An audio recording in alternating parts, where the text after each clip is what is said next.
자, 2부로 넘어가 보겠습니다. 국내에 전국이 막 혼란한 상황이지만 사실은 국제적으로는 또 다른 차원의 전쟁 양상이 진행되고 있죠. 예, 자료 있으면 자료도 좀 자료도 주시고요. 자, 오늘 2부는 김동수 전 북한 외교관 출신이시죠. 북한의 아주 중요한 여러 상황들을 잘 알고 있고 오랜 기간 한 18년 이상 북한 외교관을 했던 김동수, 현재는 국가안보 전략연구원 자문위원님 모시고 북한군의 러시아 파병 상황과 현재 돌아가고 있는 전국, 그리고 북한 권력의 위기 어떻게 오나 이런 문제를 다뤄볼 텐데요. 인사를 좀 먼저 소개를 하기 전에 양력을 먼저 소개를 좀 해드릴게요. 자, 김동수 전 북한 외교관은 스위스, 노르웨이 주재 북한 대사관 3등 서기관을 1989년까지 했고요. 이후에 이탈리아 주재 북한 대사관 2등 서기관을 했습니다. 1998년까지 했습니다. 1998년에 망명을 해서 국가안보전략연구원 수석 연구원을 2020년까지 약 6년간 하시다가 일본 와세다 대학 국제학부 초빙 교수로 가셔서 1년 동안 가르치기도 하고 연구를 많이 하셨죠. 연구 작업을 와세대학에서 하셨고요. 이후에 다시 국가안보전략연구원으로 오셔서 자문연구위원을 현재까지 하고 있는데요. 현재 민주평화통일 자문회의 상임위원을 맡고 계시고 통일부 개성공단 재단 감사를 맡고 계시고요. 경남대 북한대학원대학교에서 정치학 석 박사 학위를 했습니다. 자, 소개를 드립니다. 북한 외교관 출신 김동수 연구원님 모시겠습니다. 어서 오십시오. 반갑습니다. 예. 저는 오래전에 사실은 신문에서 중간중간에 우리 김동수 외교관님의 소식을 전해드렸는데 오늘 직접 이렇게 뵙게 됐네요. 반갑습니다. 저 역시 반갑고요. 또 예. 이 중요한 우리 펜앤마이크 TV에 초청해 주셔서 감사하다는 말씀을 먼저 드립니다. 예. 이 문제부터 먼저 한번 여쭤볼게요. 예. 이탈리아 주재 북한 대사관 2등 서기관 시절에 한국에 망명을 하셨는데요. 네. 로마 국제공항에 서울행 대한항공기를 통해 망명한 것으로 제가 알고 있는데 망명 문제에 대해서 한번 여쭤볼게요. 어떤 계기로 망명을 하시게 됐나요? 그래서 제가 그때 와서부터 공식 그때 기자회견을 했고, 예. 그때는 인천공항이 아니고 저 김포공항이었습니다. 제가 온 지도 포근화 됐습니다. 거의 30년이 다가오는데. 그러네요. 여러 번 기자회견 하면서 이유 망명 이유에 대해서 여러 번 말씀드렸는데 여러 가지 이유들이 있습니다. 그래서 가장 여기서 다 말씀드릴 수는 없지만 가장 핵심적인 이유는 그때 당시 고난의 행군 시기였고, 예. 북한 주민이 200~300만이 굶어 죽어 나가 자빠지는 이런 아주 위기 상황이었고, 내부적으로도 거의 이제 우리 엘리트 집단에서 그리고 상층부에서도 다 정권이 1~2년 더 버티기 힘들다.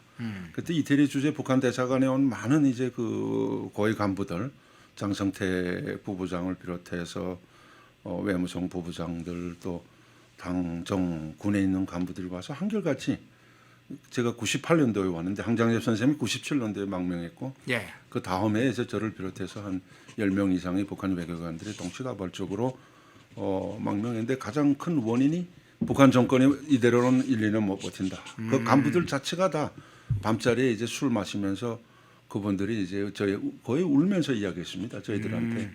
그러니까 그게 가장 큰 정치적인 이유고, 그 다음에 제가 제일 반발한 거는 이태리 주재 북한 대사관에서 제가 온 대사관이 4년 반 제가 근무하면서 매일같이 식량 구걸 외교를 하면서 거의 매년 1년에 50만 톤 이상의 무상 식량 지원을 받아 들어감에도 불구하고 예. 수많은 사람들이 계속 굶어 죽는 이 여기에 이제 격분을 했습니다. 예. 이건 그때 당시 저뿐만 아니라 대사를 비롯해서 다른 대사관에 있는 외교관들도 거의 같았을 것입니다. 이게 뭐냐면 매해 이렇게 50만 톤씩 국제사회가, 특히 우리 대한민국으로부터 더 많은 식량도 들어갔는데 왜 이 많은 굶어 죽는 사람들이 생기고 이걸 막지 못하느냐. 그리고 김정일을 비롯한 꼭대기에서는 다 뭘 하고 있냐. 그때부터 김정일을 위수한 상층부, 예. 북한 인구 5,200만에서 하이스 클래스 한 20%, 지배계층들이 다 부정부패하고 타락하고 이 저 국가 재산을 외화를 다 탕진해 먹으면서 일반 백성들에게는 굶어 죽게까지 만드는 피와 땀을 빨아내고 노예 생활을 강요하면서 피와 빨아먹는 여기 이제 반발하면서 제가 그런 내용의 말들을 저뿐만 아니었습니다. 여러 명들이 이제 노골적인 말 못하니까 술자리에서도 말하고 북한 대표단도 와서 말하고는 같이 그런 말들을 하고는 돌아가서 이제 그런 걸 국가보위부에 고자질한 겁니다. 김동수, 이동석이 간이 술자리에서 반동분자구만 이렇게 그렇게 됐겠네요. 그것도 그 정도 아니고 김정일 다 굶어 죽는데 김정일 동지는 뭐 하고 있냐? 예. 그러니까 마치 김정일한테 이제 모든 책임을 뒤집어 씌우는 걸로 이제 그 국가보위부에 이제 저를 반동분자를 말씀한 대로 네. 고자질하고 그게 저한테 알려져 왔고 소환장에 왔고 네. 그게 이제 가장 큰 그 원인이었고. 그 외에 또 다른 우리 뭐 탈북한 분들이 또 자기 개인적인 이런 이유도 있습니다. 그건 제가 이 TV에서 말씀드리긴 조금 그렇고 해서 그게 가장 큰 동기였고, 제가 그때 탈북한 또 이후부터 많은 제 후배들이 태영호 지금 사무처장을 비롯해서 최근에 온 이일규 참사관이라든가 쿠바 제 후배들도 많이 선배 후배들인데 많이 와가지고 대한민국에 와서 지금 통일에 기여하기 위해서 특히 이제 북한 인권과 북한 주민들을 저 노예의 굴레에서 하루빨리 해방하기 위한 그런 그 활동들을 많이 진행하고 있습니다. 네. 네.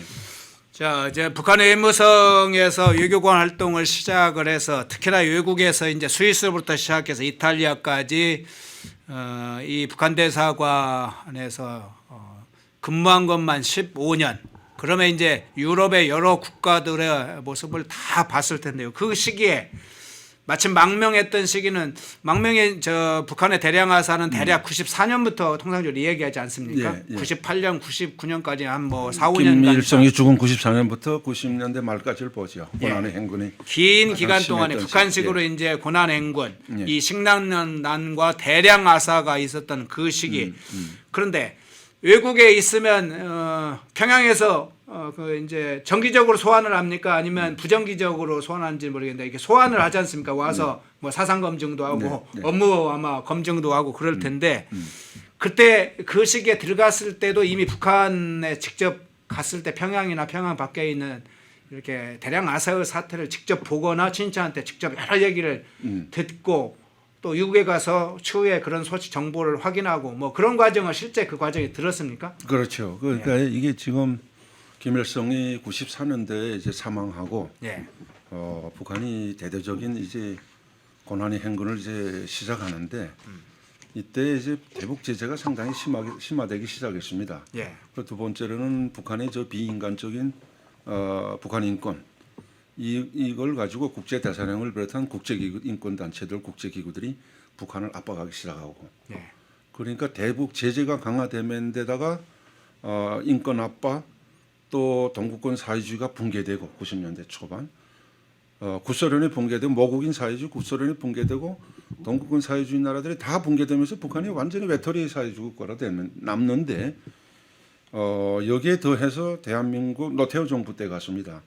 노태우 정부 때 대한민국에서 북방 외교를 상당히 밀어붙였습니다. 그렇죠. 그 결과로 큰 성과를 이룩해 서 한중 수교가 맺어지고 한러 외교 관계 맺어지고 동시에 대한민국은 더 이상 유엔 가입을 미룰 수 없다 하고 유엔 단독 가입을 결정하고 들어갑니다.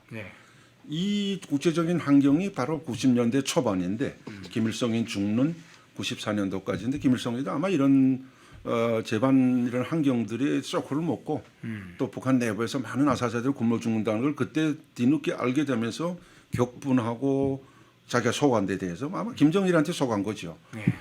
그때 당시는 거의 김정일이 유일적 독재 지도 체제를 강행했기 때문에 여기 이제 쇼크 먹고 죽은 여러 가지 뭐 심장마비 원인이 있겠지만 그런 상황에서 북한이 고난의 행군에 들어가는데 그때 당시 이거를 주도한 외무성에서 주도한 강석주 일부상이 김정일에게 보고해서 국제적인 대북 식량 지원을 받아내지 않으면은 현 단계에서 아까도 말씀드렸지만 이 폭동이 일어나고 세다가 일어날 수 있고 체제 유지가 몇 년 내 체제 유지가 붕괴된다.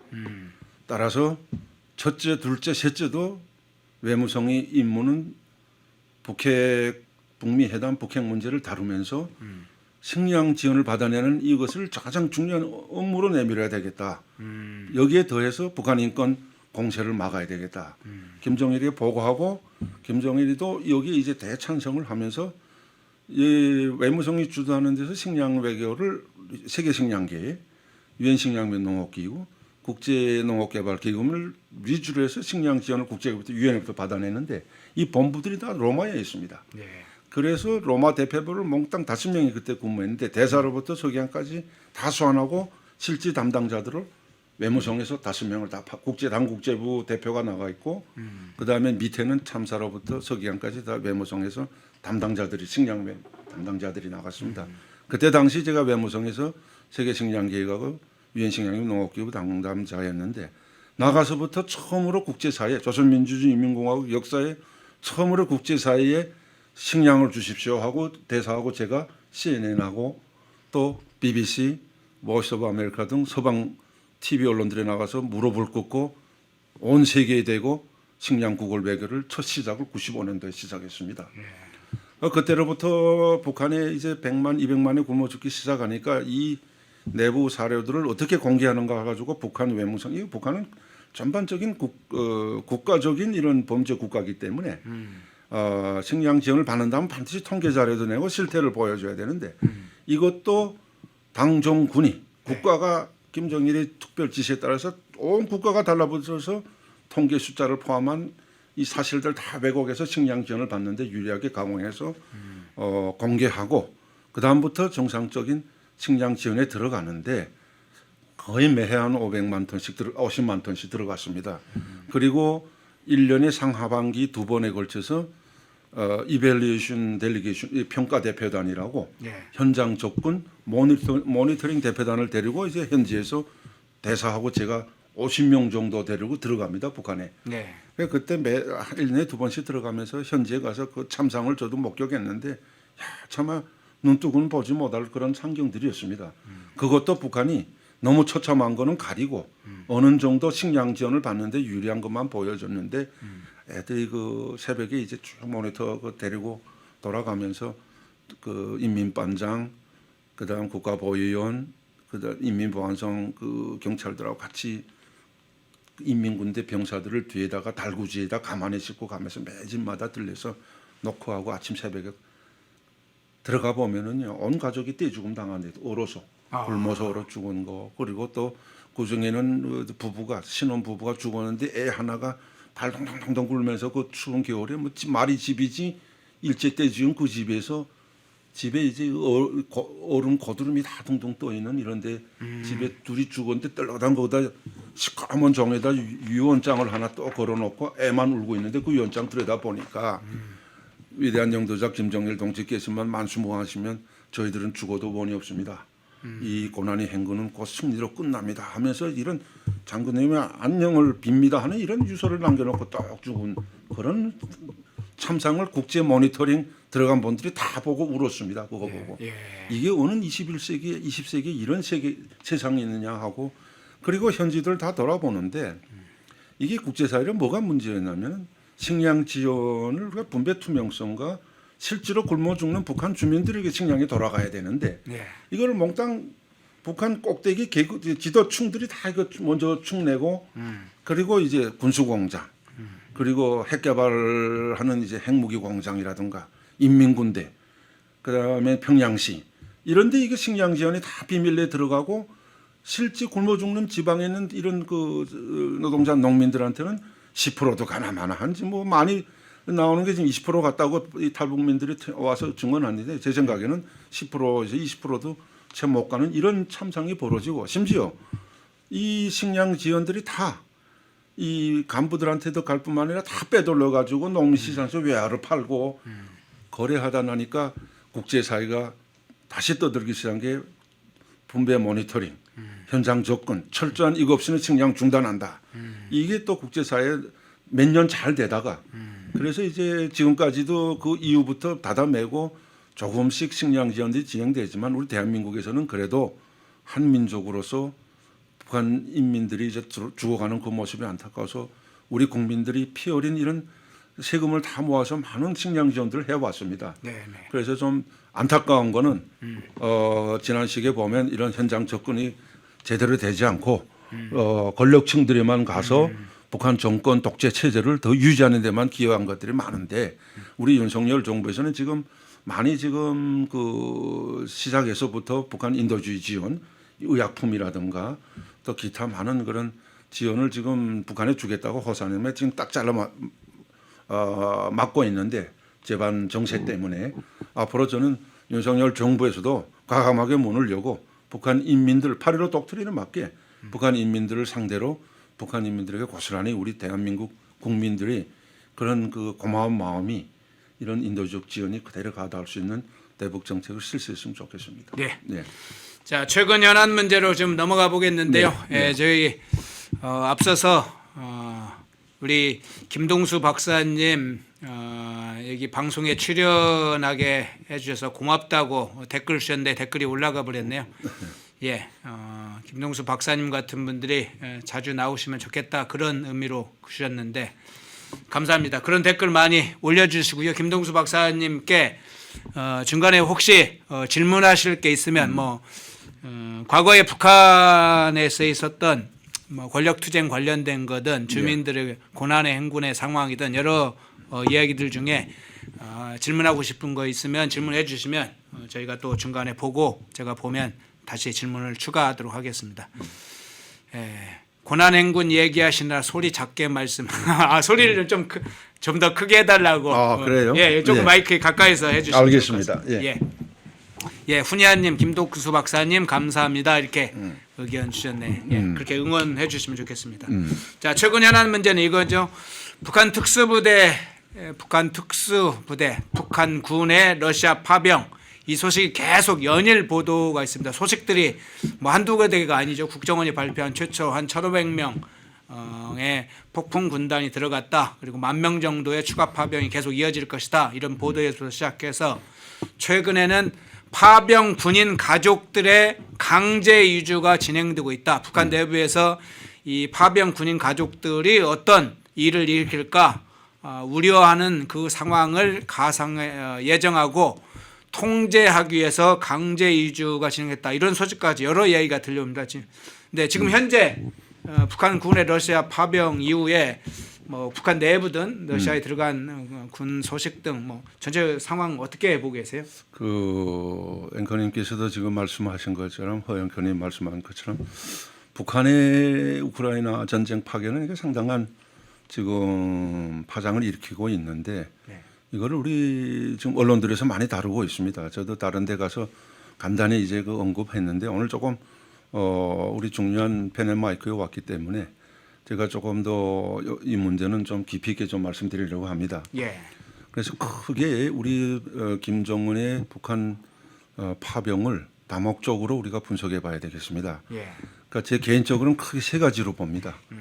왜 지금 현 시기에 김정은 시기에 와서 이 파병을 총알바지로 북한 군인들을 10,000명, 조금 있으면 10만 명 될 겁니다. 예. 왜 여기서 이제 막대한 통치자금 외화벌이가 되기 때문에 북한 병사들의 희생을 몸값 대가로 막대한 이제 푸틴으로부터 막대한 그 통치자금을 받을 수 있는 절호의 기회이기 때문에 이제 제 생각에는 언론들에서 말하는 것처럼 잠깐이면 10만 명까지 이제 파견할 수 있는 그런 전망이 보이는데 크게 첫째는 이제 말씀드린 통치자금입니다. 지난 7, 8년간 크게 잡아서는 10년간 혹독한 대북 제재가 북핵 문제로 인해서 대북 제재가 진행되어 왔고 여기에 코로나 코비드가 이제 19이 이게 또 몇 년 동안 지금 지속되면서 완전히 북한과 중국 국경이 차단되고 이게 또 최근에 와서는 중국과의 외교 관계의 마찰로 숙적 관계까지 김정은이가 운운하는데 이로부터 중국으로부터의 지원이 차단되고 식량 지원을 비롯한 인민경제 지원이 차단되고 또 중국에 있는 많은 근로자들 이게 헤아릴 수 많은데 무조건 중국이 지금 다 철수시키고 있는 상황에서 통치자금 외화벌이가 전혀 되지 않는 이런 상황에서 북한으로서는 호재를 만난 것과 같습니다 지금. 그러니까 말하자면 김정은 통치자금이 완전 바닥났는데 당 중앙위원회 재정경리부 39실 38호 김정일 서기실에 직속된 이 돈주들 이 자금이 완전히 돈줄이 차단된 상황에서 우크라이나 파병이라는 것은 완전히 호재를 만났는데 북한이 역대적으로 이제 많이 군사 부문에서 이제 국제사회와 교류가 있었는데 대체로 이제 아프리카 나라들 제가 이제 아프리카 나라에 오래전에 이제 유학할 때도 그때부터 70년대 말부터 80년대 90년대까지 특히 80년대 중동에 있는 반미 국가들 테러 국가들 이라크 시리아 그다음에 이집트 그때 당시 그리고 이란 이런 데 많은 군사 대표단들과 군사 무기들을 무상 원조 또는 군사 교관들을 보내서 그들을 이제 지원하는 이런 그 군사 행동들을 해왔습니다. 군사 교관들은요, 특히 어떤 부류들이냐면 그 대통령궁을 지켜주는 특수부대 훈련 군관들, 그 다음에 뭐냐면 낙하, 특공대, 그리고 이제 항공, 육지, 바다 모든 특공 이런 훈련단들이 가서 훈련 지도를 주고 이스라엘 같은 경우는 이스라엘도 공개했지만 저도 이제 이스라엘 모사드 초청으로 가서 시리아에 있는 그 이스라엘이 타격한 시리아에 있는 핵 건설 갱도 북한이 건설해준 그걸 제가 증언했는데 현장에 직접 가서 보셨어요? 현장 아니고 비디오로 이제 증언했는데 비디오로? 이스라엘 가서 네. 거기도 이제 북한 고문들이 와서 시리아의 핵 건설을 도와주는 갱도에서 그 자료들을 다 봤는데 그리고 더 깊이 넘어가서는 멀리 가서는 베트남 전쟁에도 공군 전투 조종사들을 많이 파견해 가지고 사실 베트남전 항공전은 미군 전투기와 북한 전투기 간의 싸움이었다고 합니다. 그래서 이런 것들이 지난 시기 진행해 오다가 이번에 같이 대량의 병사들 파견한 그것도 특수부대를 파견한 것은 처음이라고 생각합니다. 그래서 첫째로 아까 말씀드린 첫 번째 원인은 통치자금 외화를 벌써 들으는 체제 유지를 외화 벌일 수 있는 절호의 계우고 호재를 만났다. 두 번째는 뭐냐면 한미동맹과 연결시켜 볼 수 있습니다. 우리가 이제 윤석열 대통령이 집권 초기에 워싱턴 데비드 선언을 발표하면서 한미동맹이 굳건해지고 더군다나 여기서 한미가 북한의 핵 억지력 공동으로 대응한다는 우리가 확장된 북핵 이 전략에 합의하고 북한을 핵으로 지금 억제하는 많은 이런 조치들을 취하고 있습니다. 그렇죠. 그리고 한 번 더 유사시 미군은 주한미군뿐만 아니라 자동적으로 이제 대한민국을 지켜주기 위해서 이제 개입되는데 여기에 맞서서 김정은이가 이제 로북 군사동맹을 맺을 이런 목적을 지금 하고 있지 않는가. 네. 그 대표적인 사례로서 푸틴이 이제 평양 방문했을 때 김정일과의 이 회담에서 뭘 자꾸 강조하냐면 푸틴은 될수록이면 군사동맹이라는 표현을 안 쓰는데 김정일은 이 회담에서 거의 북로 군사동맹이라고 한 5번을 강조합니다. 그리고 이제 조약도 박아였고 그러니까 이거를 한미동맹에 대칭되게 북로 군사동맹을 맺는 이런 계기로 삼자는 데가 확실한 파병이 목적이 있는데 자 봐라 우리가 누구도 도와 안 주는데 우리는 파병까지 해서 목숨을 바쳐가면서 혈맹으로서 너희를 지켜줬다. 이걸로써 이제 북로 군사동맹을 이끌어내려고 하고 세 번째 목적은 우리 언론들에서도 많이 다루지만은 그 ICBM이라든가 SLBM이라든가 장거리 탄도미사일 기술, 핵 기술, 또 SLBM 잠수함 건립이라든가 이런 그 기술적 부분들을 많이 이제 북한이 지금까지 개발해 왔지만 아직 완전히 성공 단계는 이 위성 진입이라든가 이제 실패한 걸로 알고 있는데 이 기술을 다 받아내는데 이제 세 번째 목적이 있지 않는가. 그래서 이 파병을 이제 보게 되면요. 허 앵커님께서도 TV를 전문가신가 많이 보셨는데 그 지금 한 2,000명이 들어가서 지금 한 16명이 탈영하고 한 6명이 죽은 걸로 이제 가장 이제 2, 3일 전에 보도된 것이 가장 최근 보도인데 이제 이게 어떤 부대냐면요. 제가 군사 전문가는 아니지만 우리 탈북민 속의 군관들, 장교들 이전에 북한에서 군관하던 사람들한테 많이 이제 자문을 받아 알아본 데 하면은 이게 11군단 폭풍군단이라는 게 이제 그 함경남도 지원군인가 어디에 있다고 합니다. 예. 근데 이게 지금 북한은 이 폭풍 군단 외에 이 경보 군단입니다. 각 또 군단들 13개 군단 중에 각 군단들에 또 뭐가 있냐면은 경보 사단들도 있는데 이 군단의 최종 목적이 뭐냐면 임무가 한 번 더 유사시에 야밤에 이제 헬기를 타고 우리 적후 후방에 예, 대전, 대구, 부산, 심지어 제주도까지 야밤에 낙하를 타고 침투해서 완전히 특공대입니다. 내부를 뒤로 후방으로부터 교란시키는 이런 그 업무가 주 목적인데 전쟁이 일어나면 그러니까 전선에서 싸우는 그 지상군과 다르게 후방에 네. 침투시키는 그 특공대로 보면 됩니다. 네, 네. 그런 특공대를 왜 파견했는데 물론 그 저 TV를 보니까 그 특공대라고 보기에는 애들이 너무 채소하고 키가 150대나만 하고 얼굴이 까마잡잡한 걸 보면은 참 북한 병사들이 좀 불쌍하고 저게 또 저렇게 끌려가서 저 총알바지로 예? 김정은 푸틴의 개인이 총알바지로 끌고 가서 저 사람들이 목숨을 바쳐야 되는 그 광경을 보면서 저는 밤새 울었는데 어쨌든 이 특공대라는 부대를 파견해 가서 그 목적을 실행하는 특공대이기 때문에 아마 저기 하면 이제 사신 결단할 겁니다. 그 북한 저 병사들이 떠날 때 다 서약서를 씁니다. 서약서를 쓰는데 여기서 우선 가족에게 알리지 않고 누구한테도 알리지 않고 두 번째 절대로 포로가 되면 안 된다.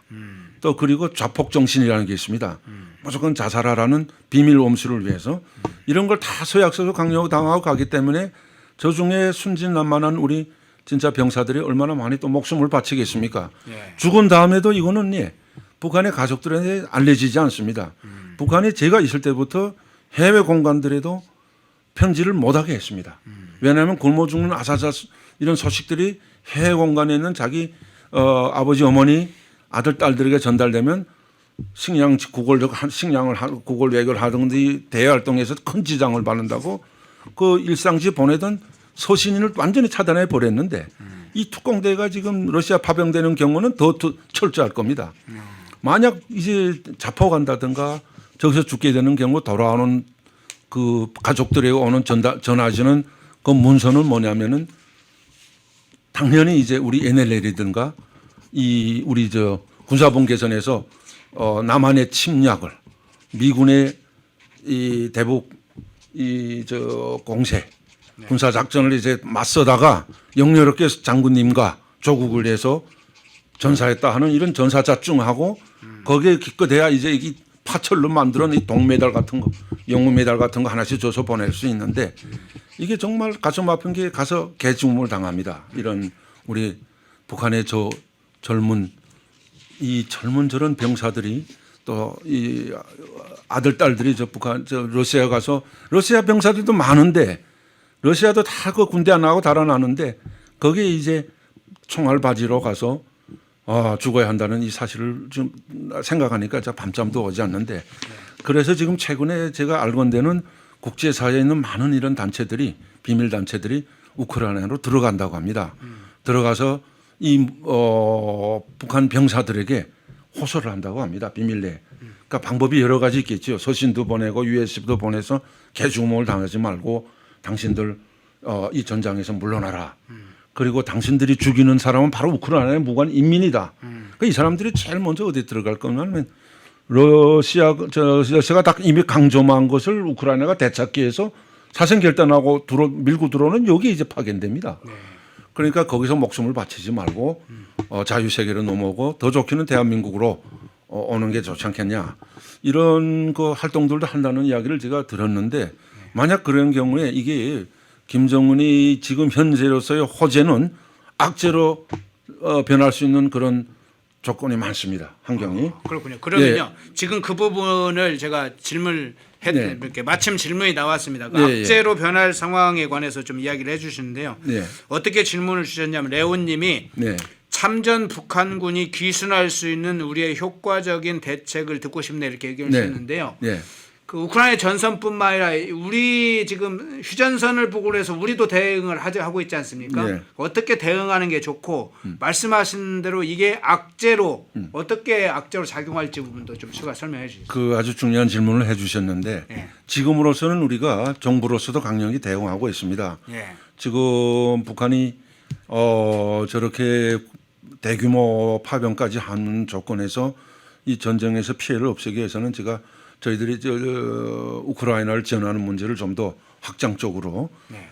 이제 우선 전쟁을 막아야 되기 때문에 러시아의 침략을 막아야 되기 때문에 정부적으로도 많은 고심을 하는데 제 생각은 정부 노력과 함께 시민단체 대북 시민단체들의 활동도 상당히 중요하다고 봅니다. 그래서 여기서 우리가 북한 아까 말씀드린 대로 가족들은 전혀 모르지 않습니까? 예. 지금 가족들도 심지어 지금 지방으로 이제 집단 이주시킨다는 말이 나오는데 왜 그러냐면은 이게 죽고 이게 비밀이 없습니다. 옛날하고 달라서 지금은 북한의 한류가 차가 넘치기 때문에 예. 한류가 차가 넘치기 때문에 좀 이따 이제 적대적 국가론의 본질도 제가 말씀드리겠지만은 한류가 차가 넘치고 북한 전 지역의 온 사회에 남한에 대한 실상이 다 알려지고 소식들이 금시금시 들어갑니다. 그러니까 이 파병에서 북한 병사들이 억울한 죽음을 당한 소식들이 바로 이제 전해질 겁니다. 그게 이제 가장 타격을 받는 거지 충격을 받는 거지 그 부모들인데 죽은 병사들의 부모들인데 이들이 입을 통해서 원통이 터지고 사회에 이게 전파되면은 금방 온 북한 사회에 이 김정은을 비롯한 통치 권력층들의 이 비인간적인 만행에 대한 이게 폭로되는 게 가장 두렵고 이게 자칫하면은 지금 북한의 위기는 90년대 위기하고는 또 다릅니다. 북한에 있는 이 80% 2,500만 인구의 80% 인민을 우리가 대체 한 50% 보고 중간 계층을 한 30%를 보고 꼭대기 이제 하이시트 클래스를 한 20%를 보는데 네. 80%는 이미 고난의 행군을 겪고 30년이 지난 지금에서 사상 의식적으로 다 변했습니다. 네. 그 심지어 그들이 우리 늘 말하는 것처럼 빨리 콱 전쟁이나 일어나라. 이대로 못 살겠다는 것은 노예로 못 살겠다는 거고 지금 빨리 우리를 좀 해방시켜 주시오 하는 게 그들이 통일 바람인데 이 20%가 최근에 일규 참사관이 와서 폭로하고 많은 외교관들이 또 지금 서너 명 또 왔습니다. 아, 지금. 근래에 또 왔습니다. 근래에 또 들어왔는데 좀 있으면 네. 공개되겠지만 네. 이런 분들이 증언하는 데에 따르면은 20%가 지금 무너지기 시작했습니다. 저희가 있을 때 고난의 행군 시기에도 사상의식적으로 많이 변했지만 실질적으로 30년이 지난 지금에는 장성택 처형 이후 또 모든 간부들에게 20% 간부들에게 인민들이 굶어 죽는 이 원인이 이놈의 간부들이 다 부정부패하고 부패했기 때문에 너희들을 굶어 죽고 이 내 인민을 위한 내 시책을 관철 안에서 너희들 굶어 죽는다고 하나씩 끌어내가지고 총살시킵니다. 공개 총살. 네. 그래서 정확히 말씀드리면 20%가 무너지기 시작했다. 사상 문화적으로 완전히 의지 이것이 무너지기 때문에 김정은 정권으로서는 지금 샌드위치가 된 상황에서 앞으로 이 파병이 악재로 파병의 이 소문이 악재로 되고 이 더 많은 희생자가 나게 되면은 북한 사회에 엄청난 충격이 있지 않겠냐 하는 그런 상황에서 우리가 이럴 때일수록 많은 대북 인권 단체들이 국제사회와 협력해서 북한에 이 사실을 알려야 되고 또 파병을 막아야 되고 북한의 귀중한 아들 딸들을 우리가 전장통에서 총알바지가 되지 말고 구출해야 되는 것이 저희들이 해야 할 일이 아니겠는가 이런 말씀을 드리고 싶습니다. 예. 네. 북한 즉 파병이 몰고 올 북한 내부에 지금은 이제 김정은이 앞서 얘기했던 통치자금이라든가 뭐 군사적 지원을 받기 위해서 여러 가지 파병의 목적 의도를 가지고 하지만 파병된 군인들이 일부는 다시 돌아올 거고 그것이 몰아올 그리고 또 다른 군인들이 가서 10만 명까지 가게 될 때 그러면 굉장히 많은 러시아 우크라이나 전쟁 과정에 참여했다가 다시 돌아오면 그 파장 그리고 1990년대 이후에 지금 변화되어 있는 상황에서 아까 20% 정도라고 했나요? 네. 그 상당히 상위. 사상적 그러니까 북한 권력층 김정은에 충성하는 것들이 무너져 있다는 거죠 기반이. 무너져 가고 있습니다. 아, 네. 그러면 상당히 이제 사실은 지금 왜 폭발이 안 됐을 뿐이지 동요하고 있는 상황은 잠재돼 있군요. 잠재되어 있고요. 최근 어느 정도냐면 최근에 온 북한 엘리트의 증언에 의하면은 북한이 20%에서 무너져 가고 있는데 이거는 어느 하루에 시작된 게 아니고 90년대 고난 행군 제가 있을 때부터 사상의식이 변하고 무너져가고 시작하고 지금도 현재 진행 중인데 지금 그 최근에 온 간부들이 증언에 따르면은 고위 간부들 속에서 저마다 장자는 안 맞겠다. 그리고 예, 왜냐하면 모든 걸 뒤집어 써야 되고 그리고 두 번째는 10만 불에서 50만 불에 해당하는 비자금 만들기 운동이 거의 지금 10년 전부터 진행되고 있다고 합니다.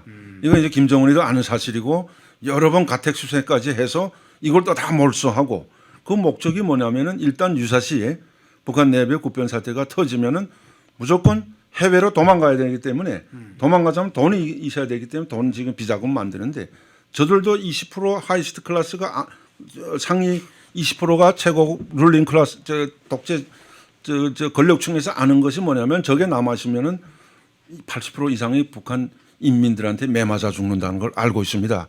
여러분들도 지금 상상을 이제 초월하는 이제 국변 사태가 오면 북한 내부에서 일어날 겁니다. 저 피바다가 이루어지고 얼마나 많은 사람들이 피해자가 됐습니까? 감옥에 정치범수용에서 끌려가 또 먹을 권리도 잃고 굶어 죽은 사람들이 얼마고 그 연결되는 가족 친척들이 얼마나 됩니까? 90년대 아까 제가 말씀드린 고난의 행군 시기가 시작되면서 김정일 당시 김정일이가 5대 권력기관에 특별 소환을 내려보낸 적이 있습니다. 그 친필 지시라고 하는데 북한에서는 여기 이제 보면 조선노동당, 국가정치보위부, 인민무력부, 인민보안성, 외무성까지 모든 권력 5대 권력기관들의 친필 최고사령관 친필 지시를 내려보는데 그거를 제가 그대로 코테이션해서 말씀드리면 그때 당시 제가 91년부터 94년까지 외무성의 유엔국이 있었습니다. 네. 거기에 참가하고 다 접수하고 결의대회도 했는데 그 내용의 핵심이 뭐냐면 코테이션에서 말씀드리면은 자 봐라. 구소련이 붕괴되고 동구권 사회주의가 무너진 가장 큰 원인이 외부로부터의 서방 세계로부터의 사상문화적 침투를 막지 못한 거다. 알바니아를 보라. 알바니아까지 사례를 들었습니다. 미국과 러시아의 제재 압박을 동시에 받으면서 지금까지 40년을 끄떡없이 버텨오는 것이 외부로부터 사상 문화를 제대로 차단했기 때문이다. 지금부터 나는 인민군대와 함께 우리 제도를 지켜가겠으니까 성군 정치를 발표하면서 선포하면서 총대로 다스려야 합니다. 그렇지 않으면 여러분들도 인민의 교수도에 제일 먼저 올라와서 처형될 겁니다.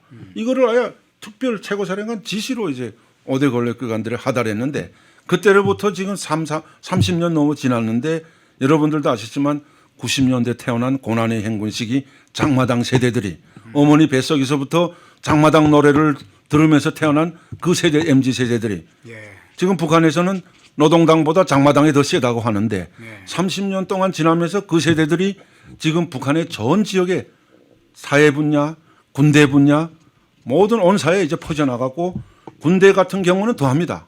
다 지금 중대장까지 지휘관으로 지금 퍼져나가는데 이 MZ 세대들의 사상 의식은 거의 뭐 마비 상태입니다. 그리고 이들이 그 출생 시기부터 지금까지 3, 40년 오면서 대한민국의 자유민주주의 이런 우월성에 관한 이런 많은 그런 소식들을 접하고 K-팝과 한류 문화가 북한에 넘쳐나면서 그들한테는 우리 대한민국이 희망이 등대로 지금 보이고 북한에는 모든 이런 독재 이런 그 정책들과 탄압들에 조직적으로 항거하지는 못하지만 개개인들 모든 이 머리에는 사상문화적으로 완전히 붕괴됐기 때문에 이것이 지금 가장 큰 아킬레스고 최근에 김정은 정권이 발표한 적대적 두 국가론도 여기서부터 나옵니다.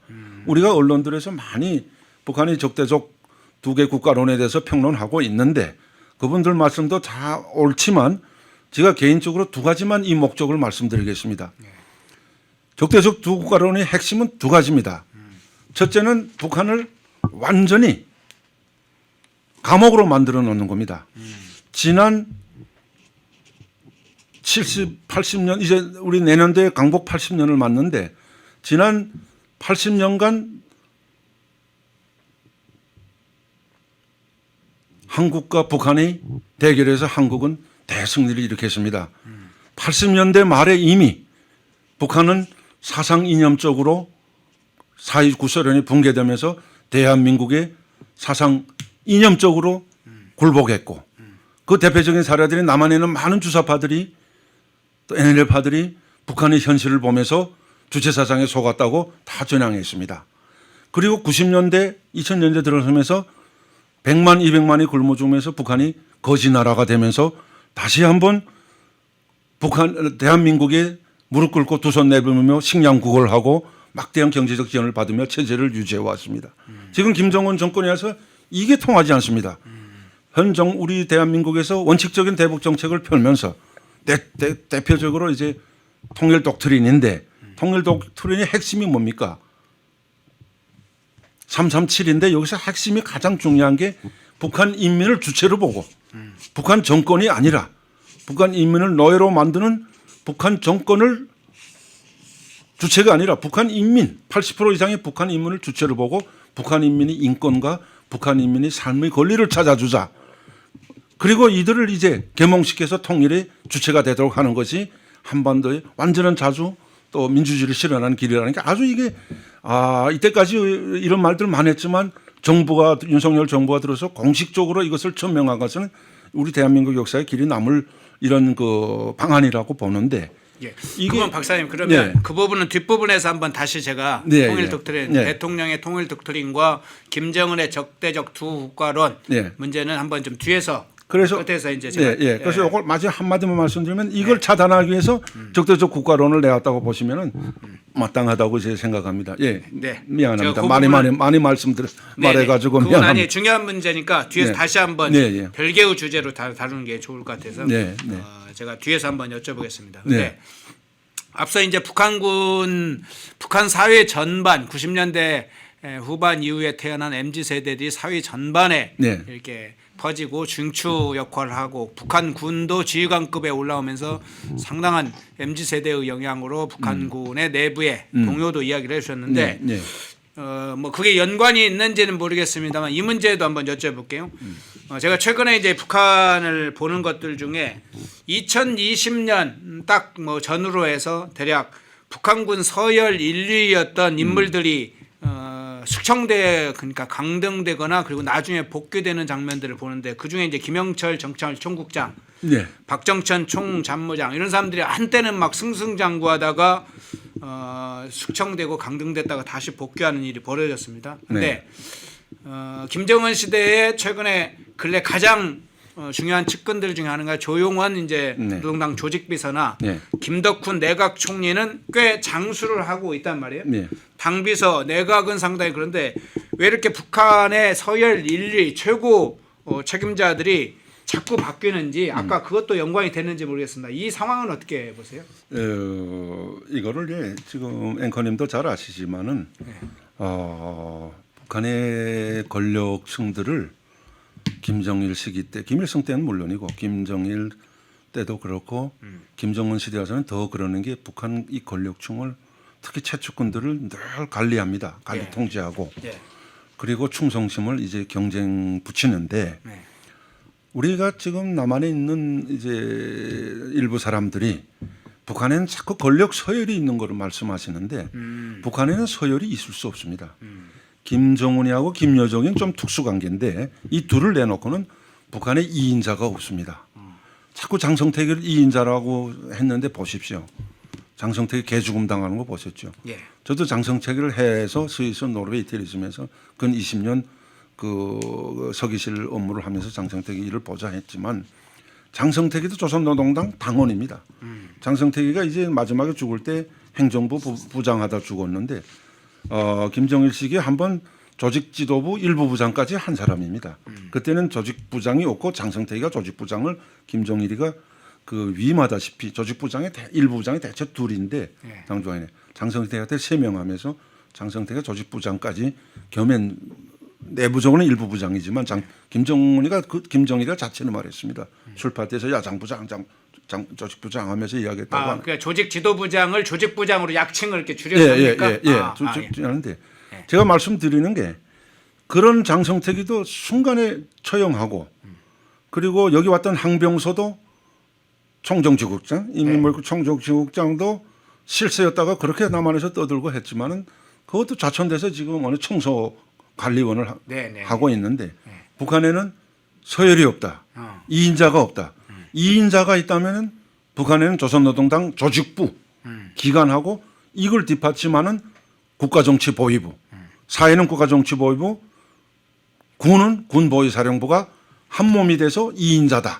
이것이 김일성, 김정일, 김정은 시대에 오직 이 조직만이 2인자 역할을 하고 전체가 그 나머지는 다 조선노동당 당원이다. 여기 보십시오. 최영회가 지금 2인자 같이 보이지만 조영원이도 언제 날아갈지 모릅니다. 물론 조영원이는 저도 이제 개별적으로 그 사람에 대해서 연구해 봤는데 김일성 종합대학 졸업하고 쭉 전 기간 조직부에서 이제 잔뼈가 굵은 사람으로서 실수 없이 지금 하고 가고 있지만은 막 빠지에 가서 연대적인 책임질 때든 이 사람 목도 장성택이 같이 더 큰 책임을 지고 물러날 수 있는데 영원한 그 2인자는 없고 그리고 다 조선노동당 평당원이다 생각합니다. 여기 왔던 항병서 최영애도 우리 올림픽 갔다 이 또 평창 올림픽 갔다 돌아가면 바로 밤 12시에 조직지도부 조선노동당 조직지도부 담당 과장한테 가서 30, 40세 난 앞에서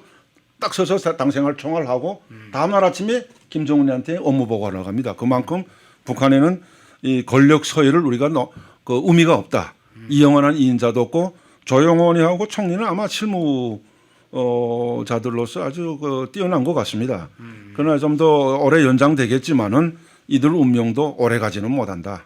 이런 걸 제가 말씀드리고 왜 그러냐면은 이 북한 내부 권력층들 간에 또 마찰이 심합니다. 네. 실례로 이제 외교 분야에서는 당 국제부, 통일전선사업부, 당 국제부 간에 서로 김정은에게 충성을 과잉 충성을 하게 한 충성 경쟁이 있어가지고 서로 충성하면서 서로 물고 뜯는 이런 게 또 있습니다. 네. 여기서 물고 뜯는 데서 시간이 없어서 그 역사를 쫙 말씀 못 드리겠지만 다른 군사부문, 조직부문, 내부 문제에서도 그런 서로 갈등이 있어가지고 싸움을 하는데 여기서 제일 첫째가 사람을 제끼는 겁니다. 그래야 자기가 올라가고 자기네가 평가받기 때문에 이거를 김정일이는 물론 김정은에도 이 간부들의 그 서열 또 자기 측근을 떼고 붙이는 이거는 생명으로 생각하기 때문에 앞으로도 이런 그 북한 간부들에 대한 처형이라든가 이 물갈이는 계속 진행되기 때문에 우리가 북한에 서열이 있다고 생각하시면 안 될 것 같습니다. 예.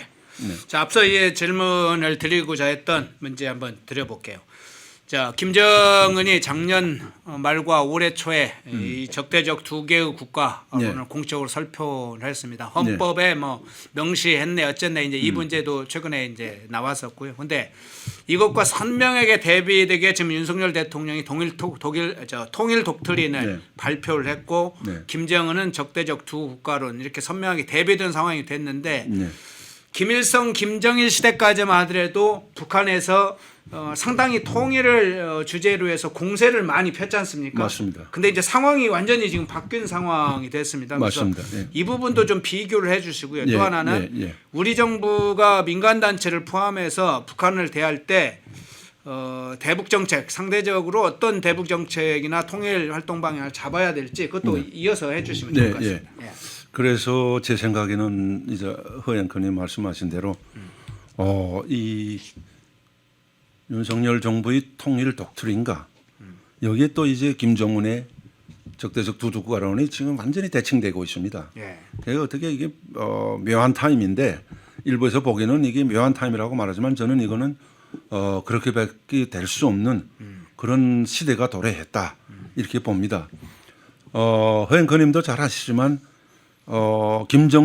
김일성 시대의 통일론은 무력 통일이었습니다. 예. 조카 통일이고 그리고 이걸 주도한 북한 내부의 총 권력 기관은 인민무력성이었습니다.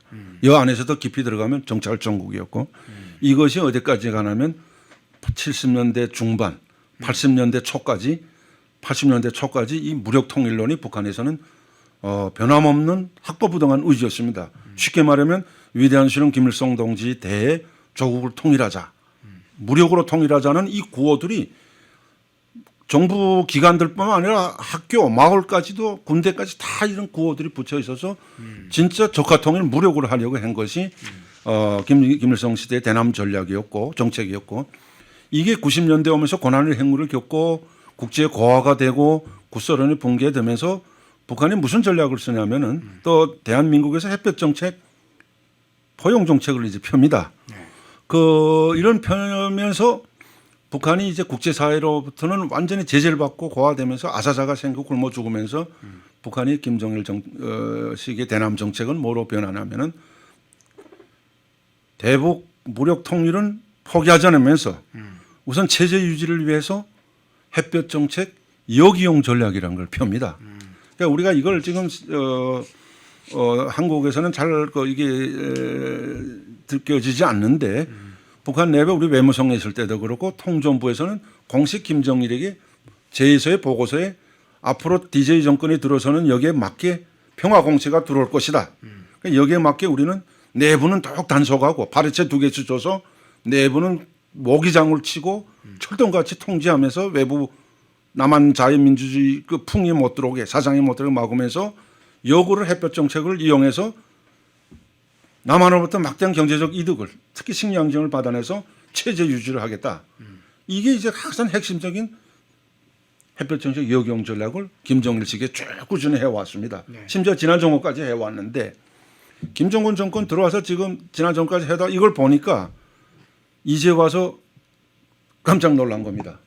다시 말하면 남한 사회 아까도 제가 말씀드렸지만 북한 사회의 남한 사회의 자유민주주의 바람 케이팝이라든가 사상문화 한류가 차고 넘칩니다. 이제는.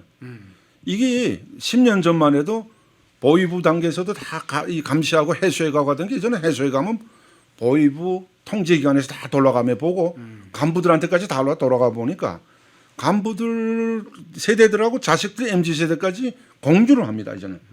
그리고 오직 대한민국이 세계적인 이런 강국이 되면서 대한민국에 대한 이런 존경과 훈모 왜 그리고 대한민국에서 우리를 구원해 주지 않냐 빨리 통일시켜달라는 게 80% 이상의 북한 인민들이 통일을 바라는 마음이 확산되니까 이제는 더 이상 안 되겠다.